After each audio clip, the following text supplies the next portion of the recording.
Finland and Sweden have taken the historic decision of applying for NATO membership. This is one of the most significant geopolitical paradigm shifts that we've witnessed in the aftermath of Russia's attack on Ukraine.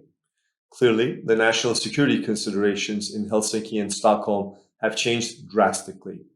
Both countries have decided that becoming a full member of the alliance is the way to bolster their security in the face of this new geopolitical reality.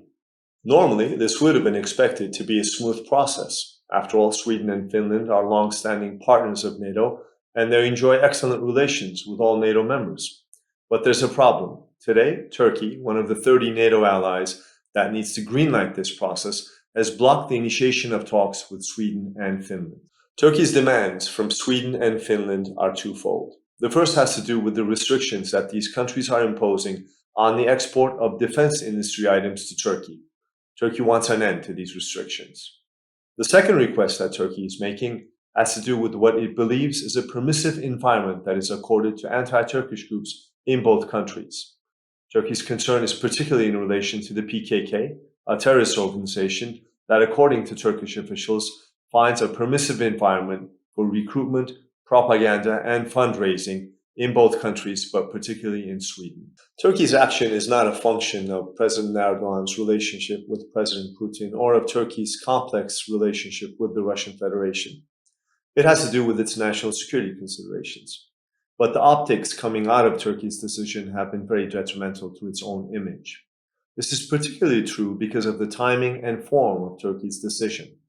As far as timing is concerned, Turkey has done this at a point in time where there is overwhelming support for Sweden and Finland's desire to join NATO, particularly in the face of Russia's act of war against Ukraine. As far as form is concerned, all NATO allies and Sweden and Finland seem to have been caught off guard by Turkey's belated expression of these expectations.